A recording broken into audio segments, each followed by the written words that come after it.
శృతి స్మృతి పురాణానామాలయం కరుణాలయం నమామి భగవత్పాద శంకరం లోకశంకరం. అజ్ఞానాం జాహ్నవీతీర్థం విద్యాతీర్థం వివేకినాం సర్వేషాం సుఖదం తీర్థం భారతీతీర్థమాశ్రయే. విద్యా వినయ సంపన్నం వీతరాగం వివేకినం వందే వేదాంత తత్వజ్ఞం విధుశేఖర భారతీం. నారాయణం నమస్కృత్య నరం చైవ నరోత్తమం దేవీం సరస్వతీం వ్యాసం తతో జయముదీరయేత్. ఈటీవీ లైఫ్ ప్రేక్షకులందరికీ నమస్కారాలు. మనం పురాణ రహస్యాల్లో భాగంగా కూర్మ పురాణాన్ని చెప్పుకుంటూ ఉన్నాం.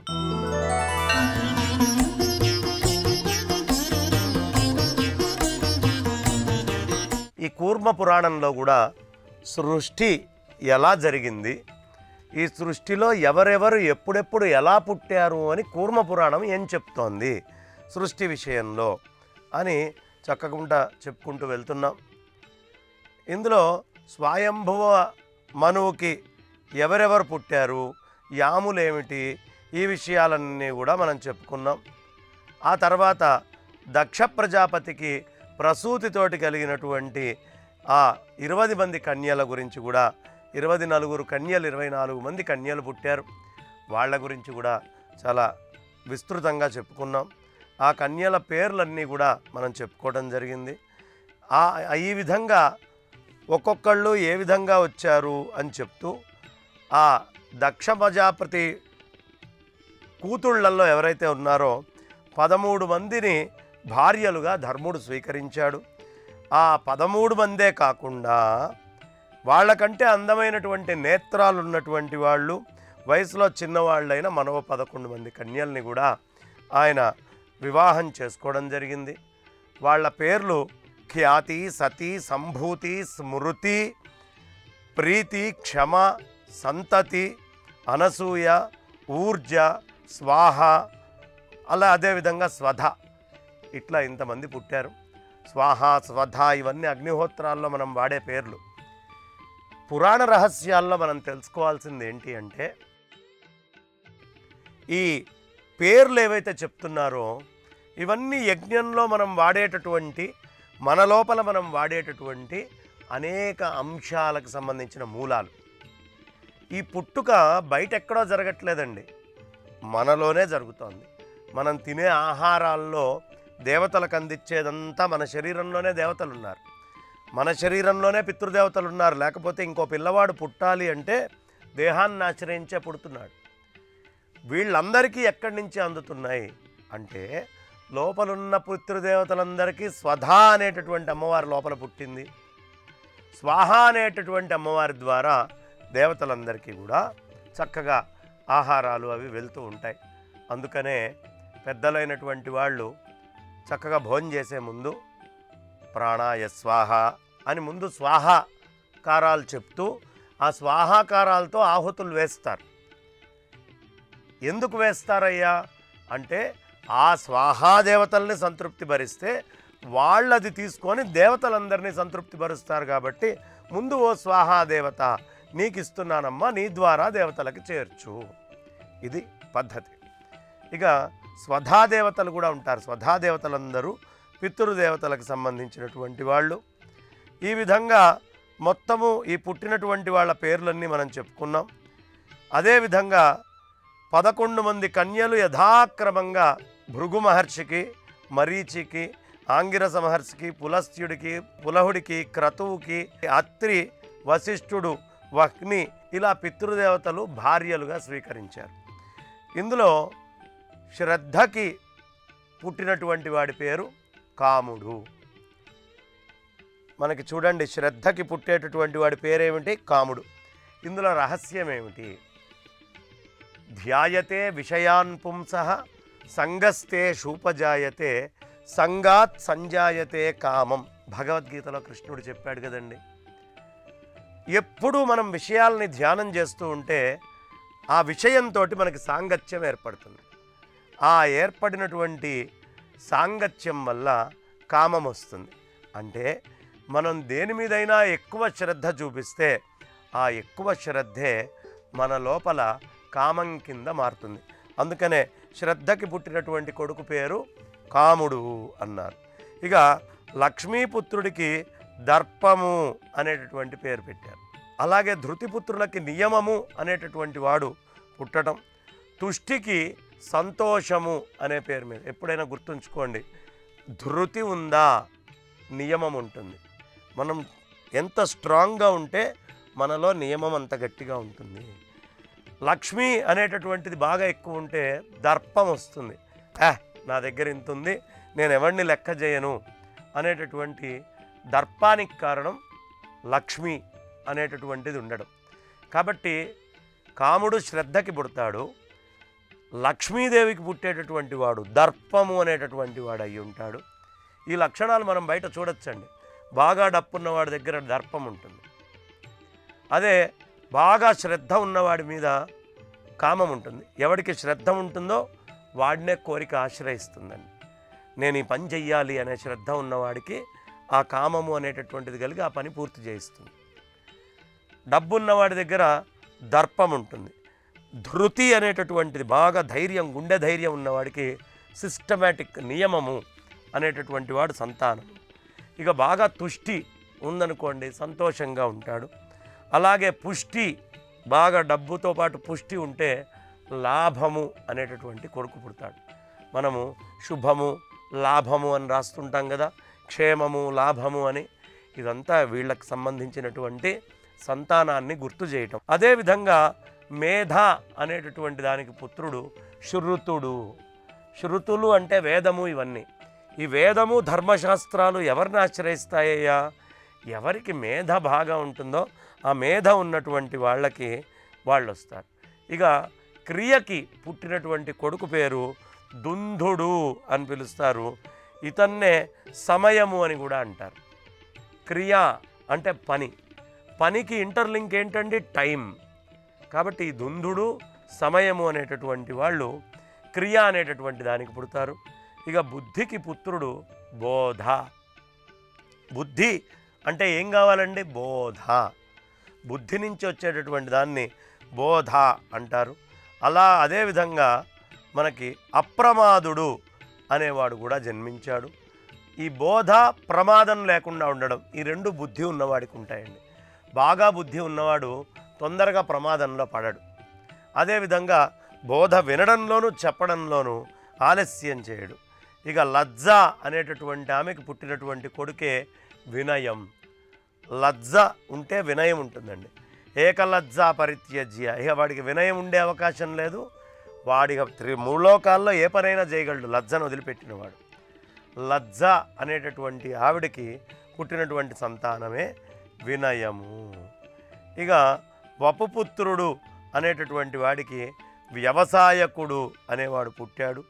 సిద్ధి అనేటటువంటి దానికి సుఖం అనేటటువంటి పిల్లవాడు జన్మించాడు. ఈ పేర్లను బట్టి మనకి ఎన్ని విషయాలు అర్థమవుతున్నాయండి. ఈ పేర్ల వల్లే మన శరీరంలో మనకి ఏముంటే ఏమొస్తుంది, మనలో ఏ విధమైనటువంటి లక్షణం, మనలో శ్రద్ధ ఉందా, కామం వెంటొస్తుంది. లక్ష్మీపుత్రుడు ఉన్నాడా, దర్పం వస్తుంది.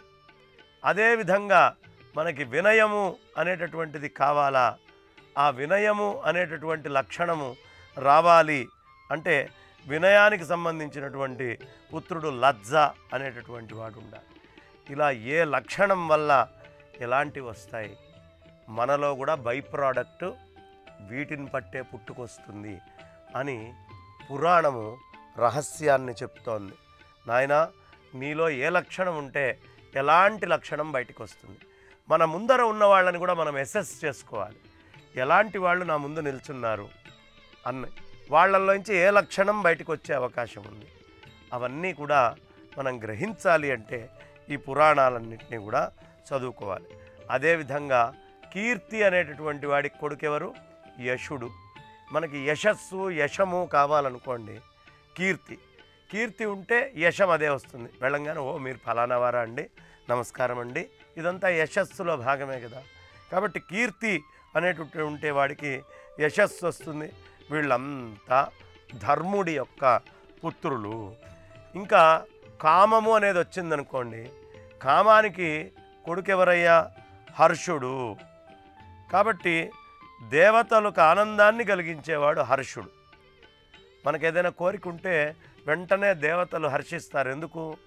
కోరిక తీరాలి అంటే దేవతలను ఆశ్రయించాలి, నమస్కరించాలి. మా పని పూర్తయ్యేట్టు చూడు తండ్రి, నా పని పూర్తి కావాలి అని. కాబట్టి ఈ కాముడికి ఇంకొక కొడుకున్నాడు, వాడి పేరు హర్షుడు. హర్షాన్ని కలిగిస్తూ ఉంటాడు. ఇక ధర్ముడు సృష్టి సుఖాన్ని కలిగించాలి అని చెప్పబడింది. సృష్టి సుఖము ఈ రెండూ కూడా కలిగించే విధంగా ఈ పైన ఉండేటువంటి సంతానాన్ని చెప్పబడింది. ఇక అధర్ముడి వల్ల కొంతమంది పుట్టారు. ధర్ముడి వల్ల ఎంతమంది పుట్టారో మనం చూసాం. వీళ్ళందరూ మనకేం కలిగిస్తారు? సృష్టి చేస్తారు, సుఖం కలిగిస్తారు. కానీ అధర్ముడికి కూడా సంతానం ఉన్నారండి. ఆ అధర్ముడు కూడా బయట ఎక్కడో లేడు, అధర్ముడు కూడా మనలోనే ఉన్నాడు.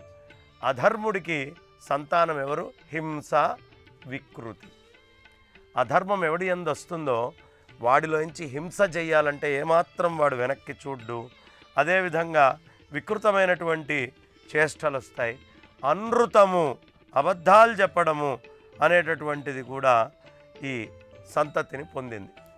అనృతము అంటే నృతము అంటే చెప్పేది, అనృతము చెప్పకూడనటువంటి మాటలు చెప్పేటటువంటి దాన్ని అనృతుడు అంటారు.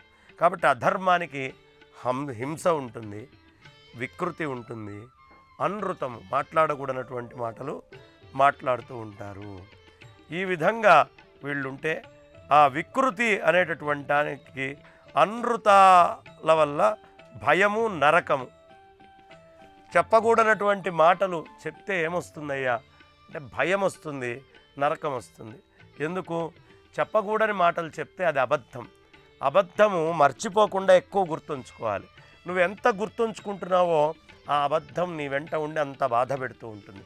కాబట్టి అబద్ధం ఆడద్దయ్యా. అనృతము అనేటటువంటిది మంచిది కాదు. ఈ అనృతం వల్ల భయము, నరకము ఈ రెండూ వస్తాయి. తప్పుడు మాటలు మాట్లాడటం వల్లే నరకం వస్తుంది. కూర్మపురాణం ఏం చెప్తోంది మనకి? స్వామి ఏం తెలియపరుస్తున్నారు? అనృతం, మాట్లాడకూడనటువంటి మాట మాట్లాడకండి, అబద్ధం మాట్లాడకండి, ఏది మాట్లాడినా నిజమే మాట్లాడండి అనే విషయాన్ని మనకు చెప్తూ ఉన్నారు. ఇక ఈ రౌరవము అనేటటువంటి పతి వల్ల దుఃఖము అనేటటువంటి పుత్రుడు పుడతాడు. అధర్మం నుంచి వచ్చేటటువంటి సంతానం అంతా కూడా భయము, నరకము, దుఃఖము ఇవే ఉంటాయి. చూడటానికి మొదట్లో చాలా ఆనందం కలిగినట్టు ఉంటుంది. ఎవడైనా సరే అధర్మంగా డబ్బును సంపాదించాడా, ఒక 10 సంవత్సరాలు వాడు ఆనందంగా భరిస్తాడేమో, అనుభవిస్తాడేమో. కానీ తర్వాతంతా దుఃఖము, నరకమే కనిపిస్తుందని ధర్మశాస్త్రాలు చెప్తున్నాయి. అధర్మము అనేటటువంటి డబ్బు చాలా దుఃఖాన్ని, కష్టాన్ని కలిగిస్తుంది అనే విషయాన్ని చెప్తూ ఉన్నారు. ఇక మృత్యువు అనేటటువంటి వాళ్ళ వల్ల వ్యాధి, వృద్ధాప్యము, దుఃఖము, కోరిక, కోపము ఇవన్నీ కూడా పుట్టుకొని వస్తాయి. ఏమేమి వస్తాయండి? వ్యాధులు వస్తాయి, వృద్ధాప్యం వస్తుంది. వృద్ధాప్యంలో ఎన్ని చూసినా కష్టాలే. ఇవన్నీ మృత్యువుకి మూలం. రోగము మృత్యువుకి కారణం, వృద్ధాప్యము మృత్యువుకి కారణం. బాధ, ఎప్పుడూ లోపల బాధపడుతూ ఉండేవాడు కూడా తొందరగా మృత్యువును పొందుతాడు. ఎక్కువ బాధపడకూడదు. బాధ అనేటటువంటిది అధర్మాన్ని ఆశ్రయించినటువంటి వాళ్ళకి ఖాయంగా వచ్చేటటువంటి వాళ్ళు, ఇది వ్యాధి. అదేవిధంగా కోరికలు, కోపాలు తీరకపోయేటప్పటికి కోపాలు వస్తాయి. కాబట్టి ఈ లక్షణాలన్నీ కూడా మనకి అధర్మము అనే దాని సంతానం వల్ల వస్తుంది. ఇక వీళ్ళంతా తర్వాత చాలా రకరకాలైనటువంటి దుఃఖాలను మనలో కలిగించి అధర్మాచరణమే లక్షణంగా ఉన్నటువంటి వాళ్ళై ఉంటారు. అయితే వీళ్ళకి భార్యాపుత్రులు లేరు. అధర్మం యొక్క సంతానం ఇక్కడికే ఆగిపోయింది. చిరంజీవుల్లాగా ఎవడు ఆత్మజ్ఞానం లేదో వాళ్ళందరినీ ఇవి బాధ పెడుతూ ఉన్నాయి. కాబట్టి వీళ్ళని ఊర్ధ్వరేతస్కులు అంటారు. ఈ ఊర్ధ్వరేతస్కులు రకరకాలైనటువంటి ఇబ్బందులు పెడుతూ ఉంటారు. ఇక ఓ మునిశ్రేష్ఠులారా, ఈ రకంగా మనం ధర్మనియామకుడైనటువంటి బ్రహ్మ తామస సృష్టిని చేశాడు. బ్రహ్మదేవుడు ధర్ముడు అధర్ముడు వీళ్ళ వల్ల వచ్చేటటువంటి దాంట్లో తామస సృష్టి అనేటటువంటిది ఏర్పడ్డది. ఇక నేను సంక్షేపముగా ఈ విశిష్ట సృష్టిని వివరిస్తాను. చాలా కొద్దిగా సంక్షేపంగా మీ అందరికీ కూడా ఈ సృష్టి యొక్క రహస్యాలు చెప్తానయ్యా అని చెప్పేటప్పటికీ అక్కడ ఉండేటటువంటి నారదాది మహర్షులందరూ కూడా కూర్మనాథరూపుడైనటువంటి విష్ణుమూర్తికి నమస్కరించి వాళ్ళు అనేకమైనటువంటి అనుమానాలని అడగడం మొదలుపెట్టారు. చెప్పేవాళ్ళు దొరికినప్పుడే అనుమానాలని నివృత్తి చేసుకోవాలి అని దేవతలు ఋషులే మనకి బోధిస్తున్నారు. యోగ్యులైనటువంటి వాళ్ళు, మహానుభావులు, సమర్థులైనటువంటి వాళ్ళు వచ్చినప్పుడు వాళ్ళ దగ్గర నుంచి అనుమాన నివృత్తి చేసుకోండి అయ్యా అనే విషయాన్ని చెప్తున్నారు. కాబట్టి ఈ ఋషులు అడగడం మొదలుపెట్టారు. ఓ జనార్దన, నువ్వు చాలా గొప్పవాడివయ్యా, చాలా ముఖ్యమైనటువంటి సృష్టి మొత్తాన్ని కూడా నువ్వు చేశావు. ఇప్పుడు మాకు ఒక సంశయం కలిగిందయ్యా, ఓ అనుమానం. అది మీ వల్ల తొలగితేనే బాగుంటుంది. మీరే దాన్ని తొలగించగలిగినటువంటి వారు. కాబట్టి మొట్టమొదట ఉత్పన్నమైనటువంటి పినాకధారి అయిన భగవంతుడు, ఈశ్వరుడు ఎట్లా అవ్యక్తగల జన్మ కలిగినటువంటి బ్రహ్మకి పుత్రత్వాన్ని పొందాడు. బాగుందయ్యా, సంతానం చెప్పావు. మొట్టమొదట ఈశ్వరుడు అనేటటువంటి వాడు పుట్టాడు అని చెప్తున్నావు కదా. ఈ ఈశ్వరుడు నిరాకారుడు, వ్యక్తము కానివాడు. మరి బ్రహ్మదేవుడో వ్యక్తమవుతాడు. ఆయన ముఖము నుంచి ఈ అవ్యక్తమైనటువంటి మహత్తత్వం ఎలా వచ్చింది మాకు చెప్పండి అని కమల సంభవుడైనటువంటి ఆ బ్రహ్మ అందము నుంచి ఎలా జన్మించాడు, ఆ అండంలోంచి బ్రహ్మదేవుడు ఎలా పుట్టాడు, బ్రహ్మ అండం అంటాం కదా, ఆ అండంలోంచి బ్రహ్మదేవుడు ఎలా పుట్టాడు, ఏ విధంగా జన్మించాడు, ఆ విషయం మాకు తెలియపరచండి. అంటే వీళ్ళు మా పుట్టుక సరేనయ్యా, బ్రహ్మదేవుడి యొక్క పుట్టుక ఏమిటి, ఆ బ్రహ్మదేవుడు దేనివల్ల పుట్టాల్సి వచ్చింది, ఈ విషయాలన్నీ కూడా అడిగారు. వెంటనే కూర్మరూప భగవంతుడు చాలా అద్భుతమైనటువంటి మాట, శృణుధ్వం ఋషయః సర్వే శ్యామితౌ జన.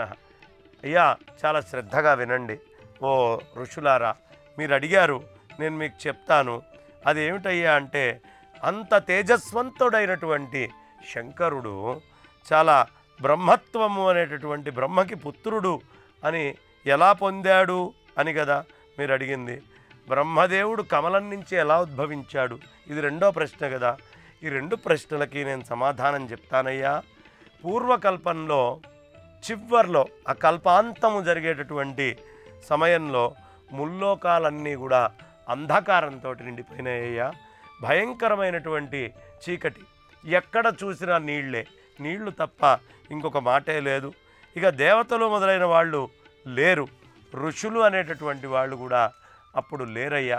భయంకరమైన ఒక అంధకారమే ఉంది. ఈ జనశూన్యము మిక్కిలి శాంతమైన సముద్రంలో పురుషోత్తముడు నారాయణుడు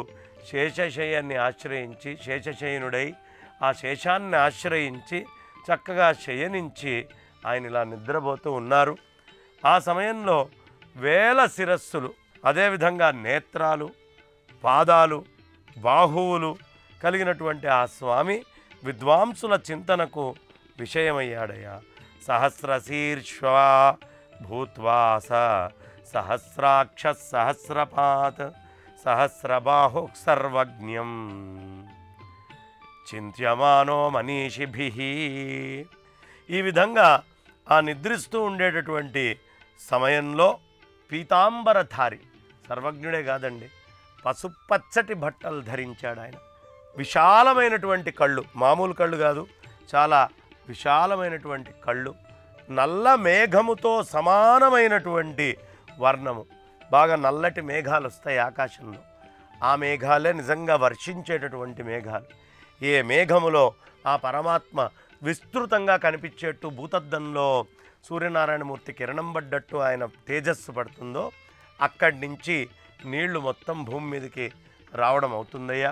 కాబట్టి అలాంటి ఆ తేజస్సు విషయాన్ని చెప్తున్నారు. ఈ విధంగా ఆ యోగాత్మ నారాయణుడు యోగుల హృదయాల్లో నివసించేటటువంటి ఆ స్వామి నిద్రిస్తూ ఉండేటటువంటి సమయంలో ఆయన నుండి లీల జీపించడానికి కోసం చాలా అద్భుతమైనటువంటి ఒక లీల జరిగింది. ఆ దివ్యము అద్భుతము అయి ముల్లోకాలని అద్భుతమైన సారరూపమైన ఒక స్వచ్ఛమైన 100 యోజనములు విస్తీర్ణం కలిగి తేజస్వి అయిన కమలం ఒకటి ఆవిర్భవించిందయ్యా. ఒక పువ్వు సూర్యుడితో సమానమైనటువంటి ప్రకాశం కలిగినటువంటి అది పవిత్రంగా దివ్యగంధం కలిగి కర్ణిక అనేటటువంటి కేసరాలతో కూడి వచ్చింది. ఇది అద్భుతమైనటువంటి ఘట్టం. మొట్టమొదట బ్రహ్మ పుట్టలేదండి, కమలం పుట్టింది. ఈ విషయాలన్నీ కూడా వచ్చే ఎపిసోడ్లో అన్నీ చెప్పుకుందామని చెప్తూ ఈ రోజుకి స్వస్తి. ఈ కార్యక్రమాన్ని తిరిగి చూడాలనుకుంటే www.youtube.com/@ETV Life Spiritual లో చూడవచ్చు.